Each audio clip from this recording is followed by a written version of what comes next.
제가 주시는 하나님 말씀은 하박국 3장입니다. 하박국 3장 1절로 마지막 절까지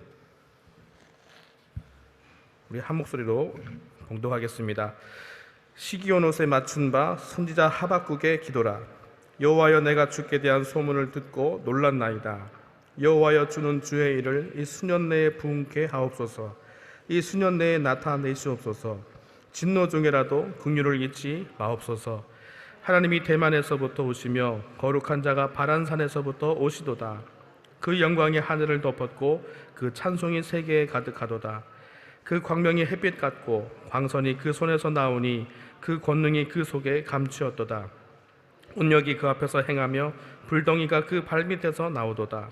그가 서신즉 땅이 진동하며 그가 보신즉 열국이 전율하며 영원한 산이 무너지며 무궁한 작은 산이 엎드러지나니 그 행하심이 예로부터 그러하시도다. 내가 본즉 구산의 장막이 환난을 당하고 미디안 땅의 휘장이 흔들리도다. 여호와여, 주께서 말을 타시며 구원의 병거를 모시오니 하수를 분이 여기심이니까 강을 노여하심이니까 바다를 대하여 성내심이니까 주께서 활을 꺼내시고 살을 바로 발하셨나이다. 주께서 하수들로 땅을 쪼개셨나이다. 산들이 주를 보고 흔들리며 창수가 넘치고 바다가 소리를 지르며 손을 높이 들었나이다. 주의 나르는 살의 빛과 주의 번쩍이는 창의 광채로 인하여 해와 달이 그 처소에서 멈추었나이다. 주께서 노를 바라사 땅에 둘리셨으며 분을 내사 열국을 밟으셨나이다. 주께서 주의 백성을 구원하시려고 기름받은 자를 구원하시려고 나오사 악인의 진머리를 치시며 그 기초를 끝까지 드러내셨나이다. 그들이 회리바람처럼 이르러 나를 흩으려 하며 가만히 가난한 자 삼키기를 즐거워하나 오직 주께서 그들의 전사의 머리를 그들의 창으로 찌르셨나이다. 주께서 말을 타시고 바다 곧 큰 물의 파도를 밟으셨나이다. 내가 들었으므로 내 창자가 흔들렸고 그 목소리로 인하여 내 입술이 떨렸도다. 우리가 우리를 치러 올라오는 환난 날을 내가 기다림으로 내 뼈에 썩이는 것이 들어왔으며 내 몸은 내 처소에서 떨리는도다. 비록 무화과 나무가 무성치 못하며 포도나무에 열매가 없으며 감람나무에 소출이 없으며 밭에 식물이 없으며 우리의 양이 없으며 외양간에 소가 없을지라도 나는 여호와를 인하여 즐거워하며 나의 구원의 하나님을 인하여 기뻐하리로다. 주 여호와는 나의 힘이시라. 나의 발을 사슴과 같게 하사 나로 나의 높은 곳에 다니게 하시리로다. 이 노래는 영장을 위하여 내 수금에 맞춘 것이니라. 아멘. 효와 행복, 오늘의 제목은 하나님을 인하여 기뻐하리로다 입니다. 우리 요절 말씀을 같이 읽겠습니다. 비록 무화과 나무가 무성치 못하며 포도나무에 열매가 없으며 감람나무에 소출이 없으며 밭에 식물이 없으며 우리의 양이 없으며 외양간에 소가 없을지라도 나는 여호와를 인하여 즐거워하며 나의 구원의 하나님을 인하여 기뻐하리로다. 아멘. 하나님을 향해 어느 때까지입니까? 어찌하여 잠잠하십니까? 라고 탄식하던 하박국 선지자가 달라진다. 그의 애통은 찬양으로 변한다. 불의한 현실 때문에 고통받던 하박국 선지자는 이제 평안을 누린다. 그런데 그의 환경은 변한 것이 없다. 여전히 이스라엘의 현실은 암담했다. 그런데 어떻게 무화과 나무가 무성치 못하며 포도나무에 열매가 없으며 감람나무에 소출이 없으며 밭에 식물이 없으며 우리의 양이 없으며 외양간에 송아지가 없는 상황 가운데서 하나님으로 인하여 즐거워하며 기뻐할 수 있었을까? 하박국 선지자는 하나님께서 하나님의 백성을 위해 하실 일을 보고 놀랐다. 의인을 구원하시고 악인을 심판하시기 위해 친히 말을 타고 오시는 하나님의 어미하신 모습을 본 하박국 선지자는 경외감에 사로잡혔다. 그는 불평하던 입술을 닫았다. 그리고 하나님을 의지하는 자는 높은 곳을 밟으며 뛰고 놀 것이라는 확신 가운데 기뻐 노래한다. 억울한 고통을 당하는 사람에게 하나님의 심판을 믿고 참으라고 하면 이를 거절하는 사람들이 있다. 현재 나의 삶이 고통으로 가득한데 하나님께서 미래에 심판하는 것이 무슨 소용이 있느냐는 것이다. 그러나 하나님께서 지금 아무 일도 하지 않고 계시는 것이 아니다. 하나님께서 오래 참으시는 것은 진노 중에라도 긍휼을 잊지 않으시기 때문이다. 아멘. 하박국은 지금으로부터 한 2600년 전에 남유다의 선지자였습니다. 하박국이라는 이름의 뜻은 씨름하다, 껴안는다라는 그런 말에서 왔습니다. 하박국은 이처럼 그 이름처럼요, 고통스러운 민족의 아픔을 온 가슴에 안고 또 온몸으로 씨름하면서 나아가는 선지자의 모습을 보여주고 있습니다. 당시 남유다는 내부적으로는 영적으로 무너지고 또 외적으로는 바벨론의 침략 앞에서 멸망 직전에 있었습니다. 모든 것이 위기였던 이 순간 하박국은 중요한 두 가지 질문을 하나님 앞에 하고 있습니다. 하나님, 나라가 이렇게 무너지고 있는데 어찌하여 지켜만 보고 계십니까? 내가 강포로 인하여 외쳐도 주께서 듣지 아니하시나이다 하고 하나님께 항변하자 하나님께서는 이렇게 답변하십니다. 내가 반드시 이 민족을 심판하리라. 내가 갈대아인을 보내겠다 하십니다. 그때 이 말을 들은 하박국은 굉장한 혼란에 휩싸입니다. 살아가는 민족을 매로 다스려 달라고 했는데 하나님께서는 잔해하는 기계를 준비하고 계셨던 것입니다. 그래서 다시금 하나님께 이렇게 질문합니다. 하나님, 우리가 잘못해서 심판받는 것은 맞지만 저 잔혹하고 우상을 섬기는 바벨론을 통해서 우리를 심판하신다니요. 항변하는 이 하박국의 심정을 하나님께서 왜 모르시겠습니까? 저 바벨론이 의로워서 너희를 심판하는 것이 아니다. 내가 저들을 통해서 내 민족 이스라엘을 심판하고 난 이후에 저들에게도 응당의 심판을 할 것이다. 이 대화가 바로 하박국 1장과 2장에 나오는 하나님과 하박국의 대화입니다.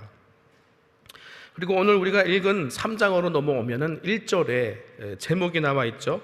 시기 온옷에 맞춘 하박국의 기도라 라고 되어 있습니다. 3장을 근데 쭉 읽어보면은 이것은 기도라기보다는 오히려 찬양에 가깝습니다. 그리고 마지막은 하나님으로 인하여서 즐거워하고 기뻐한다는 것이죠. 이것이 참 의미 있는 말씀입니다. 기도의 마지막이 무엇이라는 것이죠? 기도의 마지막이 간구로 끝나는 것이 아니라 하나님을 찬양하고 영광을 돌리는 것으로 마치고 있다는 것이죠. 하박국은 이처럼 하나님께 모든 설명을 다 들었습니다. 유다 민족을 심판하시고 그리고 저 바벨론도 열방도 하나님께서 다 심판하신다는, 그래서 하나님의 공의를 이 땅에 세우시겠다는 그 섭리를 깨달은 하박국은 이제 3장에서 이렇게 기도하고 있죠. 우리 2절을 한번 보시면요, 여호와여 내가 주께 대한 소문을 듣고 놀랐나이다 이렇게 되어 있습니다. 여기서 하나님께 대한 소문이라는 말이 마침 그 여러 사람들이 하는 말처럼 들리는데 이 소문은요 어떤 뜻인가 하면은 히브리어로 샤마흐라는 단어입니다. 그러니까 듣다라는 뜻의 단어이죠. 그러니까 소문이 아니라 듣고 또 듣는다 이런 말씀입니다. 나는 듣고 또 들었습니다 이렇게 되는 것이죠. 그러니까 하박국이 듣고 또 듣는데 다음에는 놀랐다라고 되어 있습니다. 이 놀랐다는 말도 히브리어로 야레라는 말입니다. 직역하면은 경외하다라는 뜻이죠. 그러니까 무엇을 들었고 또 들었기에 하박국이 이렇게 하나님 앞에서 경외하고 또 놀라고 있습니까? 장차 하나님께서 하실 일들을 통해서 보게 된 것입니다. 지금 하박국은 민족을 심판하신다는 그 메시지 앞에서 어떻게 이렇게 경외가, 찬양이 나오게 되었을까요? 이게 무슨 뜻일까요? 이 심판을 통해서 하박국은 이 유다 민족을 바르게 세우시겠다는 하나님의 마음을 보게 된 것입니다. 어린아이에게 회초리를 대시는 그 어머니의 사랑의 마음을, 그리고 자식을 바르게 세우시려는 그 아버지의 마음을 하박국이 본 것입니다. 이 하박국과 동시대에 사역했던 선지자가 있었죠. 예레미야입니다. 유다의 멸망을 보면서 늘 눈물로 고통스럽게 호소하고 기도했던 선지자. 예레미야가 쓴 예레미야 애가를 보면은 하나님의 마음을 잘 나타내고 있습니다. 애가 3장 33절을 보시면은 주께서 인생으로 고생하게 하심이, 근심하게 하심이 본심이 아니시로다 이렇게 고백합니다. 당신이 사랑하는 유다 민족을 바벨론의 포로로 끌려가게 하시는 것이 하나님의 본심이 아니라는 것입니다. 그러면 하나님의 본심은 무엇일까요? 당신의 나라를 멸망시키면서까지도 하나님이 백성이 돌아오는 것을 원하고 계신다는 것, 하나님과의 관계가 회복되기를 원하신다는 것, 그것이 하나님의 본심이라는 것입니다. 내가 너희를 향한 생각은 재앙이 아니라, 그죠? 장래의 소망을 주려는 것이다. 이것이 하나님의 본심이라는 것입니다. 여러분, 동일하게 이 말씀이 오늘 우리에게 주시는 말씀이 아니시겠습니까? 여러분, 우리를 어렵게 하시는 것이 하나님의 목적이겠습니까? 어려움을 통해서라도 하나님께 더 가까이 나오고 주님 앞에 나오기를 원하시는 것이 하나님의 본심이라는 것입니다. 이런 하나님의 마음을 알아야 우리가 그 다음 말씀을 이해할 수 있습니다. 그 다음 말씀은 여호와여 주는 주의 일을 이 수년 내에 부응케 하옵소서. 이 수년 내에 나타내시옵소서. 진노 중이라도 긍휼을 잊지 마시옵소서. 수년 내에 주의 일을 부응케 하옵소서라는 말은 아마 성경 전체에서 우리가 가장 오해하고 있는 그런 말씀 중 하나일 것입니다. 수년 내에 부응케 하옵소서, 이것을 이제 교회에서 많이들 표로 쓰는 경우가 있는데요. 이 부응케 해달라는 것은 말 그대로 부응이 아니라 이 하나님의 심판을 속히 이루어 달라는 기도입니다. 지금 어떤 상황입니까? 하나님께서 저 바벨론을 통해서 이스라엘을 심판하신다고 하셨잖아요.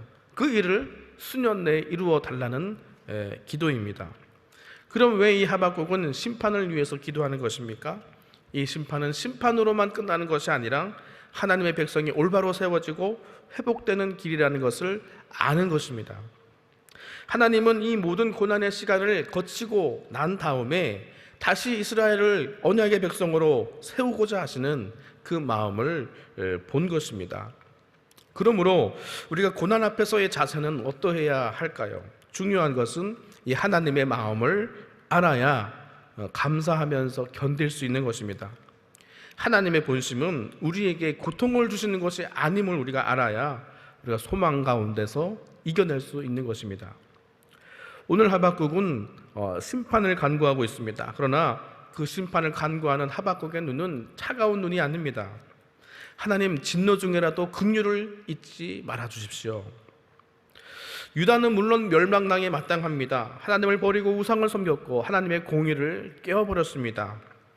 그래서 진노 중에라도 긍휼을 잊지 말아달라고 간구하는 것입니다. 여러분, 이 하박국의 기도가 우리를 위해서 하는 기도가 아니겠습니까? 우리가 만약에 맨 얼굴로 맨 영적인 민낯으로 하나님께 나아간다면은 하나님 앞에 살아남을 자가 누가 있겠습니까? 다 진노의 대상이 되어서 사라져버리고 말 것입니다. 그래서 예레미야도 애가 3장 22절에서 하나님의 신실하심을 알고 이렇게 기도합니다. 여호와의 인자와 진실이 무궁하심으로 우리가 진멸되지 아니함이니이다. 하나님의 인자와 긍휼이 무궁하심으로 저 바벨론이 쳐들어와서 유다가 초토화되어도 우리가 진멸되지 않았습니다. 이 인자와 긍휼이 아침마다 새로우니 주의 성실하심이 어찌 그리 크신지요? 라고 찬양하고 있습니다. 죄인된 우리는 늘 두려움으로 하나님 앞에 설 수밖에 없는 존재인데 하나님께서 그 인자와 긍휼을 매일매일 아침마다 새롭게 하시오니 우리가 그 주의 성실하심을 노래할 수밖에 없는 것이죠. 이런 우리는 모두 하나님의 진노를 받기에 마땅한 존재이지만 하나님께서는 그 모든 진노와 저주를 그 아들 예수 그리스도께 부으셨습니다. 그리고 십자가 위에서 그 진노의 잔을 마시신 예수 그리스도께서는 지금도 보좌 우편에서 우리를 위해서 친히 간구하고 계시니 그 성실하심이 얼마나 크신지요. 오늘 하박국은 심판과 멸망 가운데서 이렇게 고백합니다. 비록 무화과 나무가 무성치 못하며 포도나무에 열매가 없으며 감람나무에 소출이 없으며, 이 무화과 나무, 포도나무, 감람나무는 모두 이스라엘을 상징하는 나무들입니다. 그리고 밭에는 먹을 것이 없고 우리에는 양이 없고 외양간에는 소가 없을지라도 먹고 살만한 모든 기반들이 다 무너져 있고 생존이 흔들리는 이 상황 가운데서 나는 여호와를 인하여 즐거워하며 내 구원의 하나님을 인하여 기뻐하리로다, 이렇게 찬양합니다. 하박국은 없다라는 말을 6번이나 강조하면서 완전히 무너진 삶을 묘사합니다. 이 고백은 마치 이스라엘이 광야에서 불평한 이 민수기 20장 5절 말씀을 떠올리게 합니다. 너희가 어찌하여 우리를 애굽에서 나오게 하여 이 악한 곳으로 인도하였느냐? 이곳에는 파종할 곳이 없고 무화과도 없고 포도도 없고 석류도 없고 마실 물도 없도다.